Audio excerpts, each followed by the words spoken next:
Welcome, young and old, gay and straight, married, single, bisexual, transgender, welcome. People of all colors, cultures, and abilities, welcome. Noisy, wiggly babies and children of all ages, welcome. Rich and poor, powerful and weak, believers and questioners and questioning believers, welcome. Welcome, all you who seek God's graceful, open-hearted love and the beautiful new world that love makes possible. Welcome to Brentwood Christian Church.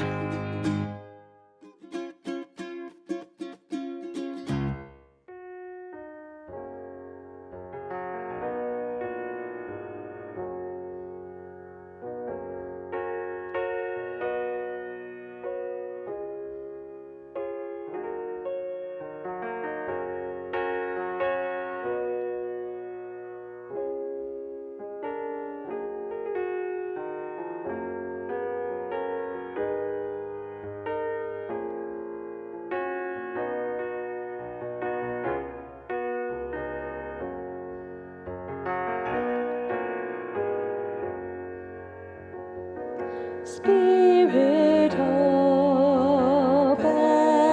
my heart to the joy and pain of living as you love, may I love in receiving and in giving.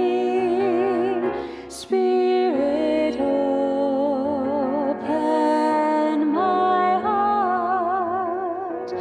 God, replace my stony heart with a heart that's kind and tender. All my coldness and fear, to your grace I now surrender. Spirit, open my heart to the joy and pain of living as you love, may I love in receiving and in giving. Spirit, open my heart. Write your love upon my heart as my love, my goal, my story. In each thought, word, and deed, may my living bring you glory. Spirit, open my heart to the joy and pain of living as you love, may I love in receiving and in giving. Spirit, open my heart. May I weep with those who weep, share the joy of one another in the welcome of Christ. May we welcome each other. Spirit, open my heart.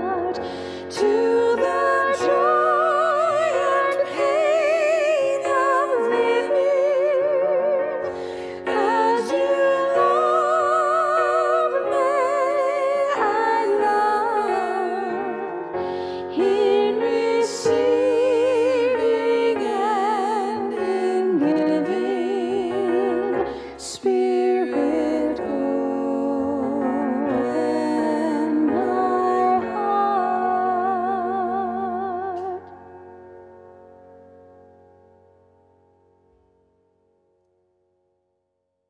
Good morning, everybody. I wanted to tell you a story about when I worked at another church a long time ago. We had a program for kids in the neighborhood to come to the church after school. And one of the things I liked to do was to go visit the kids who came to the church after school. I'd like to go visit them in their homes to get to know them a little bit better. Well, there was one girl, her name was Amanda, and I went to her home and they wouldn't even let me inside the house. The mother opened the door and she stood between me and the house as if to say, "You can't come in." Well, I know why she didn't want me to go in. The house was filthy. You could smell an odor that made you think that cats went potty in the house. And as I peeked inside, there was trash everywhere. And there were stacks and piles of junk and yuckiness all over the place. It was no wonder she didn't let me in. Well, there's a place in the Bible where people are trying to build a place for God to live. And we know that when we go to church, we believe that God lives in our churches. But God said to the people in the Bible, "You can't build a house for me. I don't live in just one place. I live all over, and I have since the beginning of time." So it's important for us to remember that God lives in beautiful places. And sometimes when we're in nature or we're in the sanctuary at church and the candles are lit and the music is pretty, we think, "Oh, God is here." But God is also in the yucky places, the dirty places, the places where people don't want us to go. So next time you're in a place that doesn't feel very good, remember, oh, this isn't a very nice place, but God is here. God is with us in the morning when the sun comes up. God is with us during the day when we run and jump and play. God is with us at night when we close our eyes to sleep. God is always with us. And God is always with you, and I love you lots. Bye-bye. Hi, everybody. Welcome to our most recent Talking Church episode here at Brentwood. Today's guest is Melissa Florer-Bixler, an author, theologian, and pastor at Raleigh Mennonite Church in Raleigh, North Carolina. Her work has been very influential on Emily and me, and we are so glad to welcome you here today. Melissa, thank you for joining us. Oh, thank you so much, Phil. It's great to be here with you. Just to kind of begin, could you tell us a little bit about your forthcoming book that is on enemies? What's it about, and what prompted you to write it? Yeah, I'm happy to talk about that. I'm happy also that book is currently with the editor, being edited. So grateful to sort of have that out onto the next step. But yeah, I started this book with, I think in all of my writing, the questions that I have, I think probably other people have those questions too. So this is more of a invitation to invite people into the ways that I'm thinking about things and the discoveries that I have. And then hopefully this will be another part of that journey forward. And in this particular moment that we're in right now as a country, as a church, as a world, I think we hear a lot of different things about what it means to have enemies.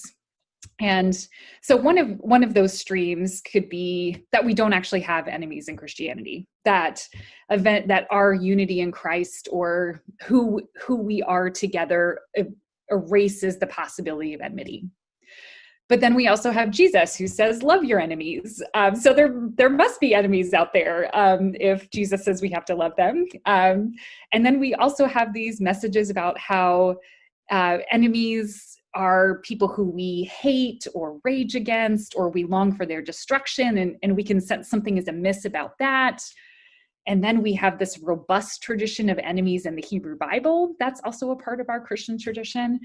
So it feels like there's always so much going on when we come to this question. And I really felt that I wanted to sort that out for myself, all these sort of things that were coming at me, because how we have enemies, it has a lot to do with the kind of solidarities that we're going to have. It has a lot to do with what it means to be followers of Jesus. And this, I think there was really a shift for me, as I think there was for a lot of people in 2016 with the election of Donald Trump. And I was one of those people who was really shaken by that, and kind of felt like the rug was pulled out from under me, and sort of overnight, literally overnight, went from feeling like I knew the country that I lived in, and to not really having a grasp on the way that the world functioned. And over the course of those 4 years of work to really try to do everything that our church could to confront the kind of violence and destruction that was coming out of the Trump administration, one of the moments for us as a congregation is that we raised bail to get someone out of an ICE detention center, a woman who had been put in detention, fled as a political refugee, was claimed asylum, and was put in detention. And through this process, I realized, oh, wow, being in solidarity means to make this person's enemies my enemies. And so I had to figure out what that meant. What did it mean? Now that I really had this conviction that enemies were a part of the work of solidarity, what did it mean to have them well? And so I'm hoping that this book can be an invitation for us to begin to ask that question together. Thank you. Emily and I have especially been drawn to your work, like leading up to the election, and now even kind of in these post-election times. I've heard lots of people say things, pre and post-election, like we just need to listen to one another and understand different perspectives. And if we all can just understand one another better, then we could just all get along much better. What's your reaction to statements like this?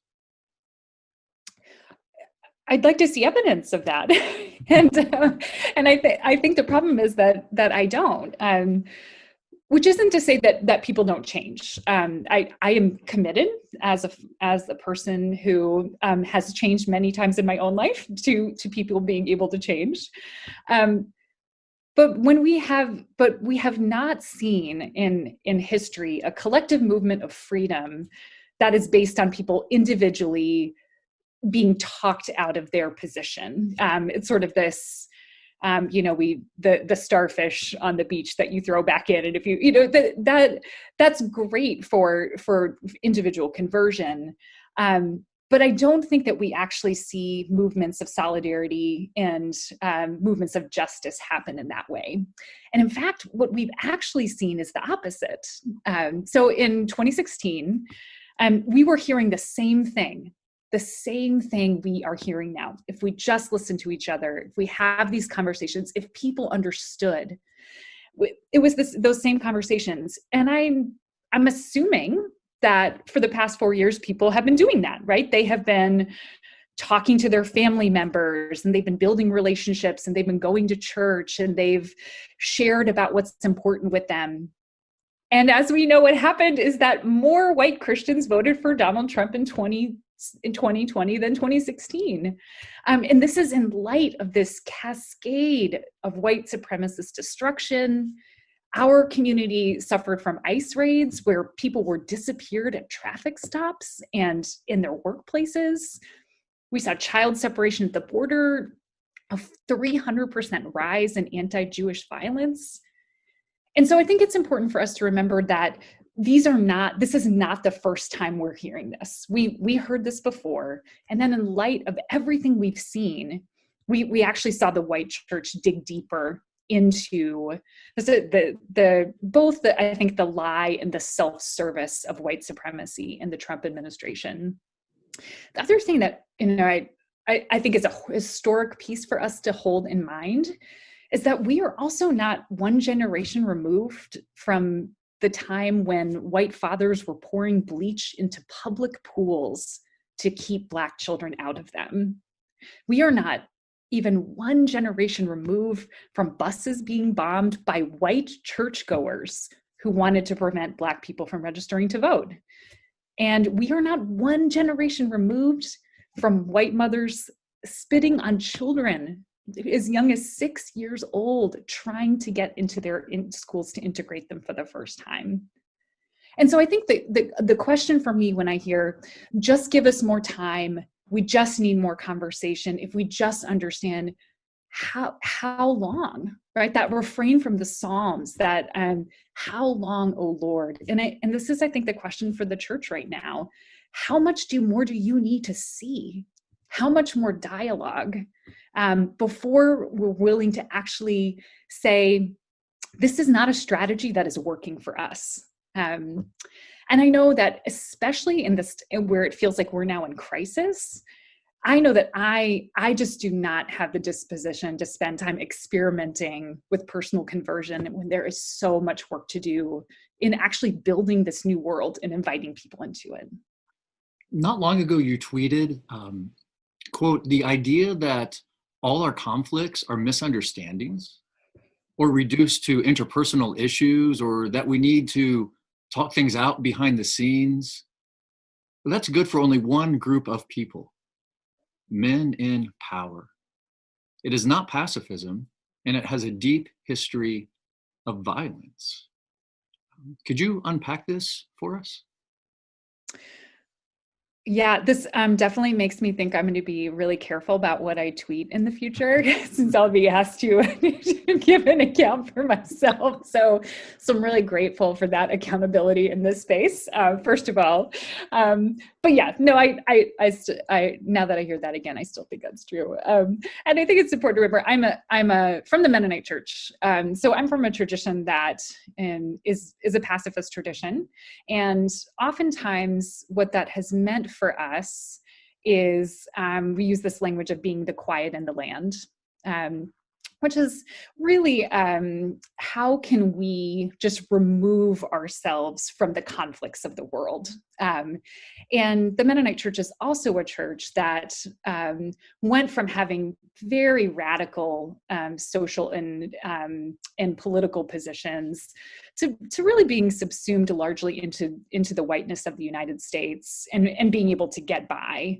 And so a little bit of this is sort of from my own tradition, from the Mennonite Church. But I do think there are things for all of us and who are in the church to be aware of when we use this language. And when I talk about enemies in the book, the first thing to do is always like, what are we talking about, right? What is this thing that we call enemies?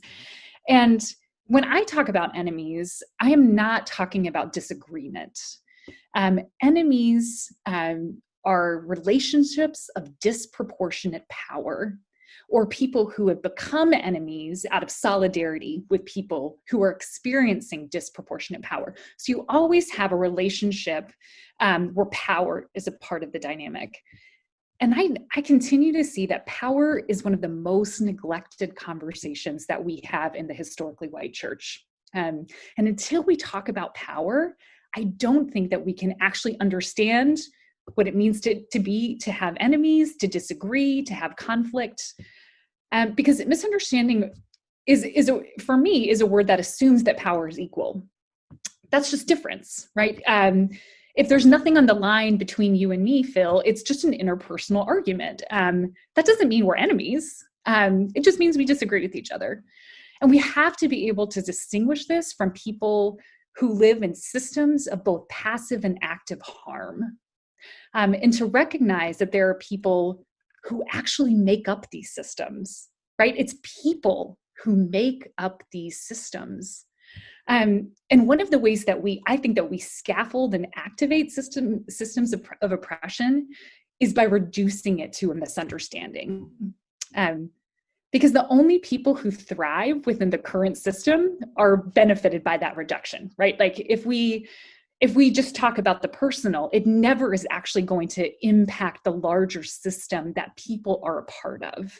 And we know that we live in a caste system, right? Where the top of that system are straight, white, temporarily able-bodied men. And that's how power has been structured always in this country. And at the bottom of that, right, in descending order, you have proximity or distance to the people at the top. And it's Isabel Wilkerson's incredible book, Caste, is just so useful for elucidating that. But it's obfuscating that power at work among us that keeps hierarchies in place. You never actually deal with the hierarchy. You just deal with the relationship. And we cannot dismantle the thing that we can't even acknowledge that it's real. And I think for people of faith, when we actually look at Jesus, we don't have this Jesus who is meek and mild, and I think we like running through the fields with lambs and holding babies, right? Like these are oftentimes the sort of like preschool children's Bible image of Jesus that we get. And when we dig deeper, there's like some really intense and troubling moments that Jesus has with his enemies and with people who are in disagreement with him, and in both of those kinds of relationships. But Jesus is not very tolerant. He is not accepting. He doesn't treat enemies as just, we just need to kind of figure this out together. Instead, Jesus comes up with this rather absurd interruption to the way people do their daily lives. He undermines business opportunities and patron-client relationships, and he upends what people do with their money and how they think about poverty and strangers, and people redistribute their wealth. This is good news for people's lives. And so at the end of the day, I think that's the question for us. Like, is this good news, and who is it good news for? Jesus talks a lot about, loving enemies. And so, at what level does loving our enemies mean keeping them accountable? Mm-hmm. Yes, I think part of this is accountability. And that accountability happens within a broader framework of how, of recognizing that our enemies also participate in their own destruction, right? That's when we love our enemies, it is also because we are willing to name that people who live in harm of others are actually perpetuating a world that is bad for all of us. So whenever Jesus tells these stories about hell and eternal destruction, the first thing I think is, oh, I know people who live like that right now. They are living in hell. Their lives are dominated by greed and hoarding and resource theft. People who have no shut-off button to when is enough enough? When do I have enough? And it's this constant race for more, constantly living in fear of becoming religious minorities or racial minorities. Like, that is a bad life to live. And so one of the ways that I think we can live as Christians is to recognize that people foist this terror upon themselves.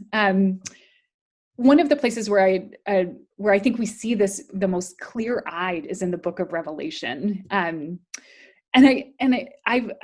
a few years ago, our church did a study on Revelation. I tend to every once in a while issue myself a personal challenge to pick up and do a Bible study on a book that I really just feel uncomfortable with, just to try to kind of help myself figure out what's underneath that.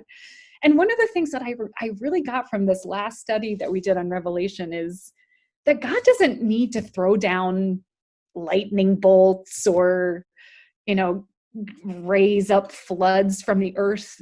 We have everything we need to destroy ourselves. We have everything we need.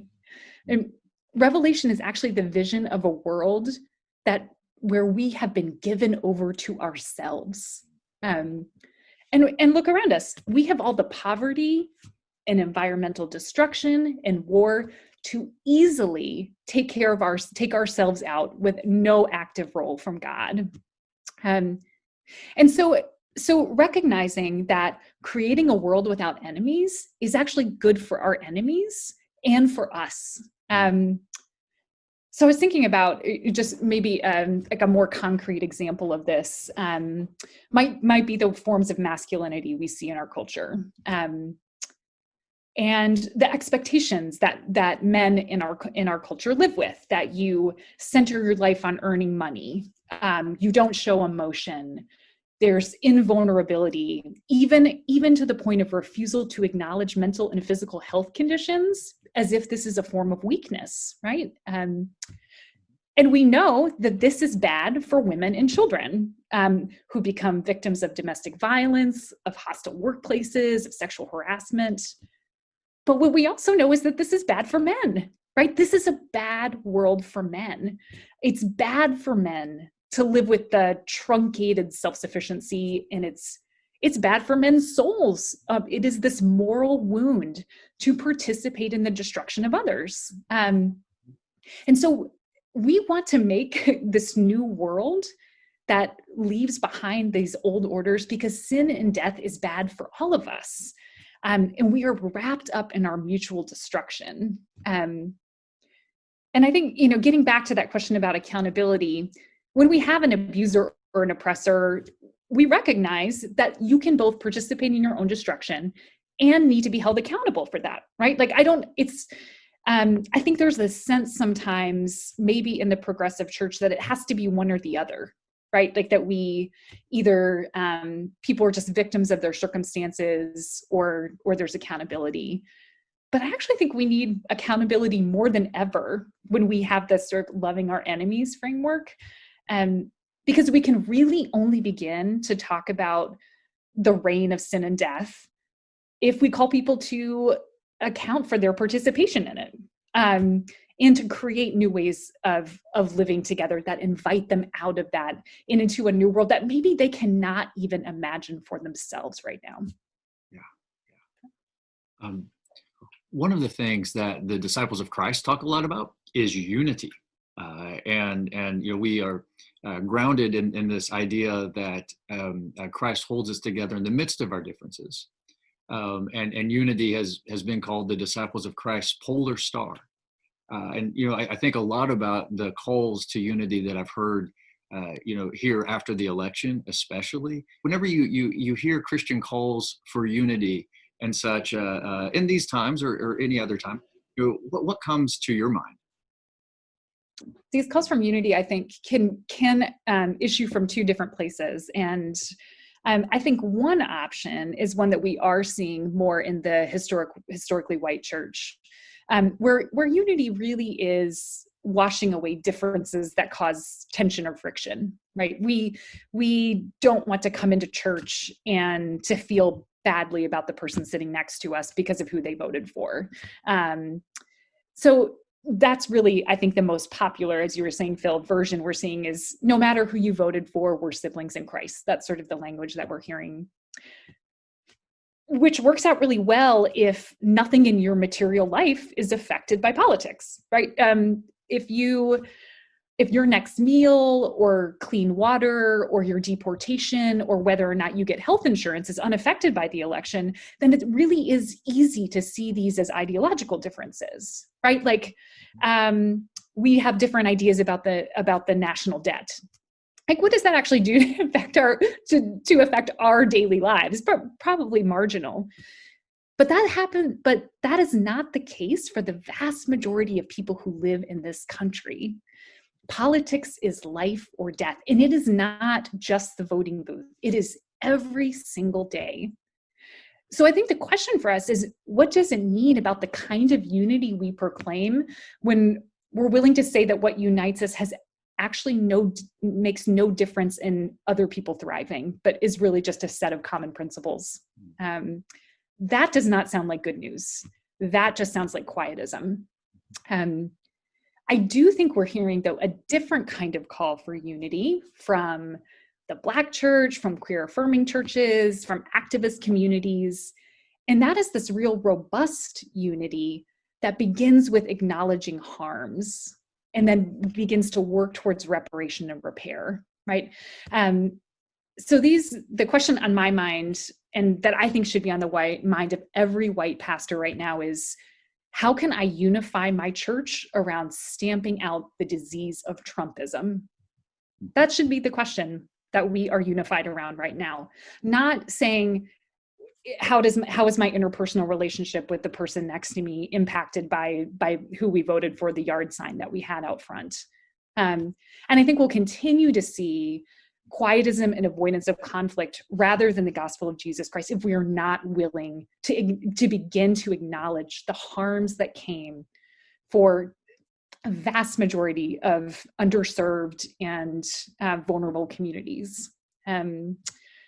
Yeah, and this, gets, I think we see the sort of tension here in these unity services on Election Day. I went back to the website for the Election Day Communion, and it talks about the rancor and bitterness of this election season. And then it goes on to talk about the need to participate in holy acts of union and reconciliation. And as I read that, I went back and sort of went through the communion liturgy in my mind. And what we know is before you take communion, you confess, right? Yeah, that is traditionally what we do. We have confession before union and reconciliation. And so I think the question for me is, what does that mean on Election Day and every day that follows Election Day? If it's nothing more than being sorry for sending your colleague an angry email or yelling at your kid in the morning, but not propping up a white supremacist regime, I think we should pause and ask ourselves what we're doing. I was somewhat surprised that even more U.S. Americans supported Trump in 2020 than in 2016. And it's made me think about a lot of the things that we've talked about so far. But one thing that you wrote recently that really stood out to me, at one point you wrote that there are limits to empathy, and we get the things we organize to take, not by changing minds. And I wonder if you could just say a little bit about that. Sure. It's important to me that we look back on our history and see and honor the work that has been done before us and the work that's being done now in the movement. And this is a consistent theme. Again, is that we do not get changes in the work of justice and liberation because people spend their time trying to convince people to people in power, specifically white people, to change their minds. And so I think the most salient example of this is I often hear or hear and continue to hear after some of the George Floyd protests involved breaking windows or rocks being thrown at police officers. I would hear every once in a while, we need a new MLK. We need somebody to really unify these movements around these nonviolent principles, someone to really bring people together and guide the movement in the way MLK did. I always kind of chuckle a little to myself because MLK had a 90% disapproval rating in almost every period of his activism. People considered him divisive and violent. This is what I don't think people always understand. Because he instigated a violent reaction, he was part of the problem. That was not considered nonviolent, not from the perspective of the white community and the white church especially, who was watching what was going on. People said that he was moving too fast, that this was a radical agenda. We have the letter from a Birmingham jail that's written in response to this long letter that these pastors and rabbis sent telling him to slow down, to work, to all of these things that we are hearing again today. If you just sat down and had conversations with people, if you just gave us more time, if we just moved slower, right? And so I think we continue to have this sort of idealized view of how the civil rights movement happened that actually doesn't have any place in the reality of what the movement was like then. And that's because I think what we know is that empathy is a powerful tool, right? It is an incredibly powerful tool. And so is ideology. And whiteness is an incredibly powerful tool. And so is fear. So is Fox News. We have so many things that are all tools that people are utilizing to and so this sort of idea that the most powerful tool is empathy. And if we just sat down and understood each other, that somehow that could overcome this fear and this ideological sort of shift that we're seeing. That I think that is overstating both the power of empathy and doing it in a way that actually does disservice to people who struggle every day and who are tired of waiting. Who are tired of waiting and want co-conspirators for the work of liberation in people like us who have not historically suffered in the same ways. So these powerful forces lead people to make choices that cause death and destruction to themselves and to the people that they love, right? We see this happening all around us. How do you compete with that, with empathy? And instead, I think what I'm hopeful for, again, is that we build a world that's good for people, that is good for creation, that lives into this robust imagination for the reign of God. And then that is the only way that I know to signal to people who have chosen the side of enmity to know that we are for them. Look and see what is waiting for you here. Yeah. Well, it makes me think as a pastor, about the best ways forward,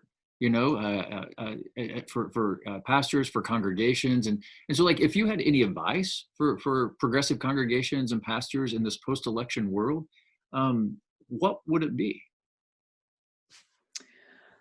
The question that really centers a lot of my work in my congregation is not so much about sort of what's the most important social issue of the day. I think all those things can be really overwhelming because there's so much work to do, right? And I think especially progressive congregations can maybe begin to feel overwhelmed by that having to choose and instead the question that I ask is, how do we develop a robust community of discernment? Like, how do we discern among ourselves? And that means, I think, for us, creating cultures that allow for conflict to be a place of growth, that create opportunities for us to deepen our life as followers of Jesus, rather than something that cuts off relationship, right? And so I think there is so much fear of conflict right now, because it almost feels like the table has gotten so wide, right? That this sort of big table that how do you even begin to have a conversation, right? And so one of the things I talk about in the book is how do we know the difference? How do we discern between difference and enmity, right? Getting back to that question in the beginning. What are the things that there is space for us to work this out together, right? There, between you and me, there are 1,000 different ways that we could do this work. And there's places where I need to come to you and you need to come to me. And that's not eliminated, because we are willing to say that at a certain point, there are things that are no longer tolerable for our congregational life. And that actually the goal of our churches is not to be sort of a hospital where the most vulnerable and oppressed people in our communities have to sort of wait around for people to decide that they want to be for them.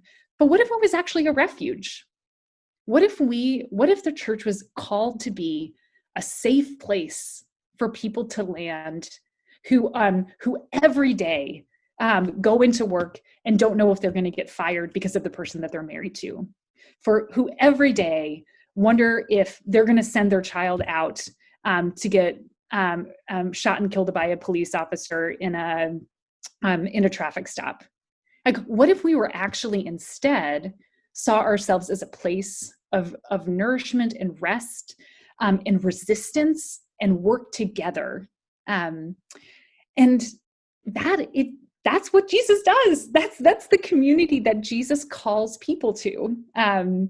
It is not a place of perpetual destruction of neighbors and hoping for the best generation after generation.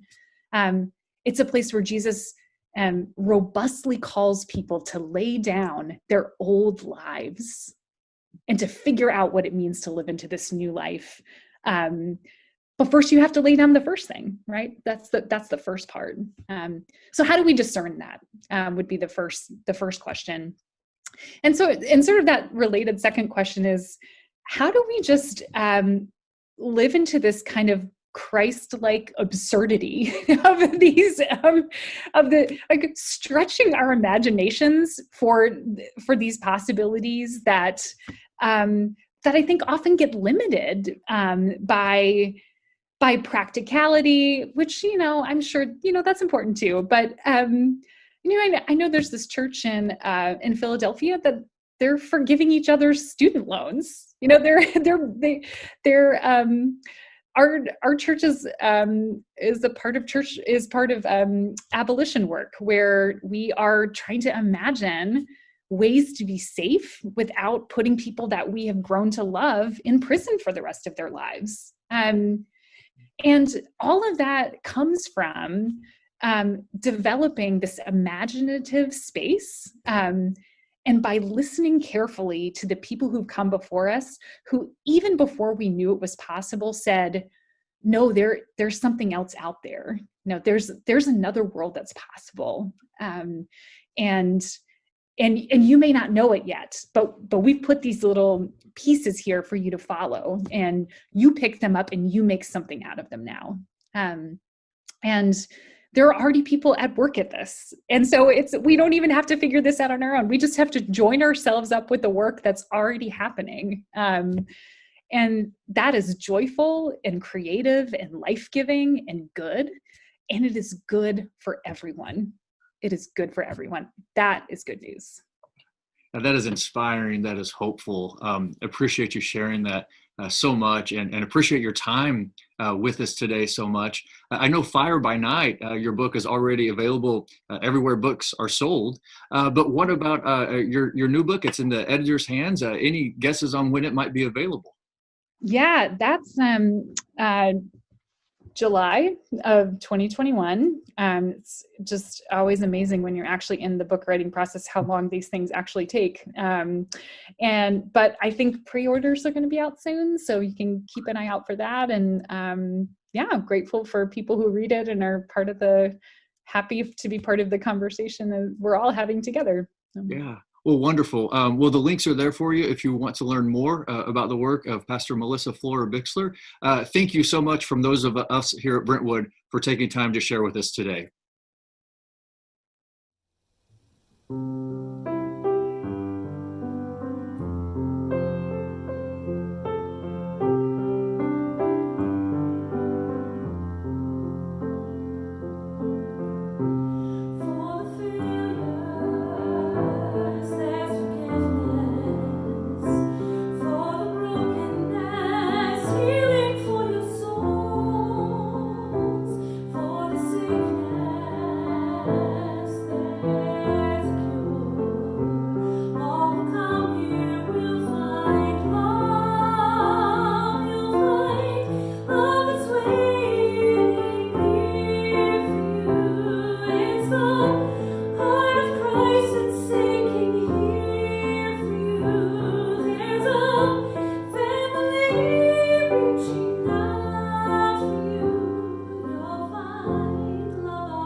the sacred Spirit made known to us in Jesus Christ, go before you to show you the way.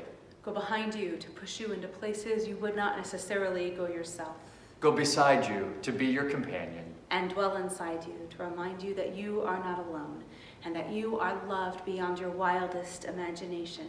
And may the fire of God's blessing burn brightly upon you and within you, now and always. Amen.